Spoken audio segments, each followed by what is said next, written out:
other thing that's very important as far as dominating the tie is how we attack the head, in ways that we can attack the head, because that's all a part of it, and that will open things up. If a man's in a good stance position, okay, we can go snap, inside step, we can go snap here, snap, double leg tackle. The thing about attacking the head, if he's in a good position, we can still upset his balance, and we can score on him. You just take a look at this. He's get in your best stance position. If I come out and I club him hard, boom, boom, right here. A lot of times I can push him right over his knee and take him down. But it's something you have to work on. Again, right here, hard, boom.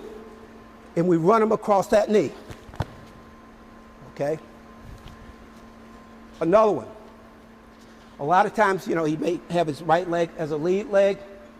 We pull out hard and we attack the ankle. Same thing. He's in a great position. We can attack him and upset his balance just by attacking the head. Now, as far as other things that you can do by attacking the head, we start out by just working on how to attack the head. This is a problem with young kids, and the problem is coordination. And I'll show you what we're talking about. Kids will snap, the body is totally out of position.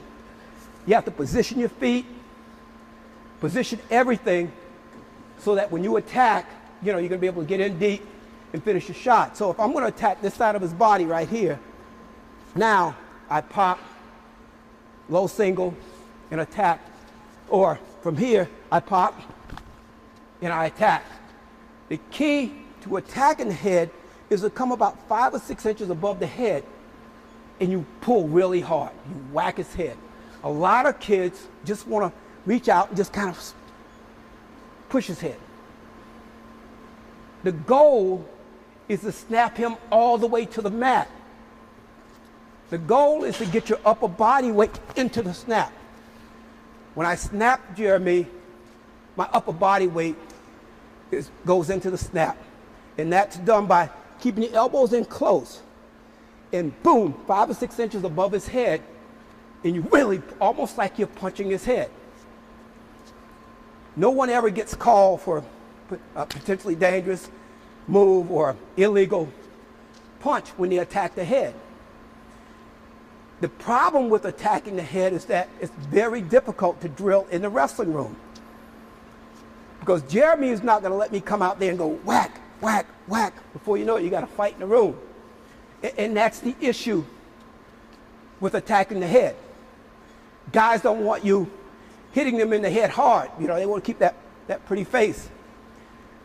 But it's important. If you talk to your kids about it, when you get in competition, knock his head off. That's the only way you're going to get him to react. And the other thing is that every time you attack his head, some weakness is going to show up.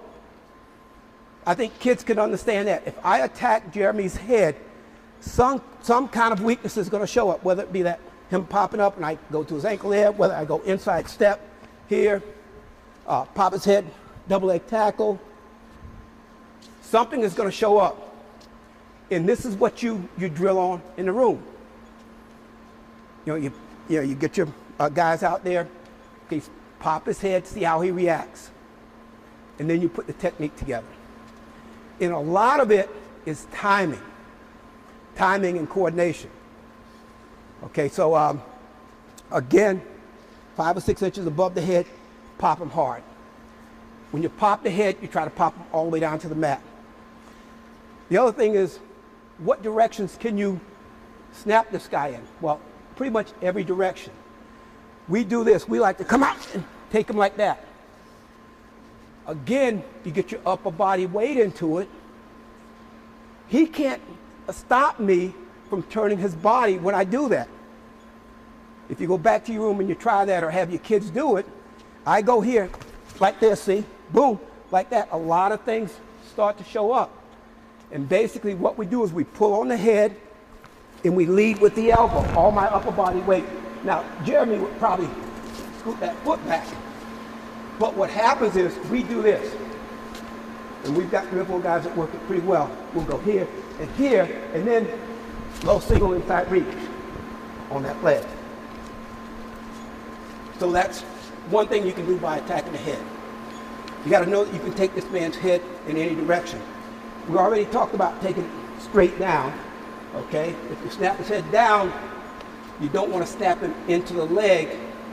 So as I snap him, boom, we take that leg back, okay? So we take him straight down, that leg back. The other thing that you can do is snap him down and snap him in the other direction. You control the arm. Here, snap him down, snap him in the other inside step, double leg tackle, perhaps a single leg tackle. Right here, boom. Down, inside step, change off. So we can snap him straight down, snap him that way, and snap him that way. The body has to follow his head. And the key is to, pick out 1 or 2 of those techniques. You're going to find that you're going to have a few kids that really get it. And have them do 50 to 100 a day. It's pretty simple. But if you have one of your kids just do this, lead with the elbow. And stay in a good position. He's going to learn how to use that in competition. If you have your kids just work on this right here, I tell you, they're going to take a lot of kids down because they're going to develop power, and because this guy is not ready to defend against that type of attack. He's saying, well, I'm in a good position. But if you look at this thing, I come here hard. I'm talking about really hard. Boom. Right here, and you run him across that leg. Very hard to stop.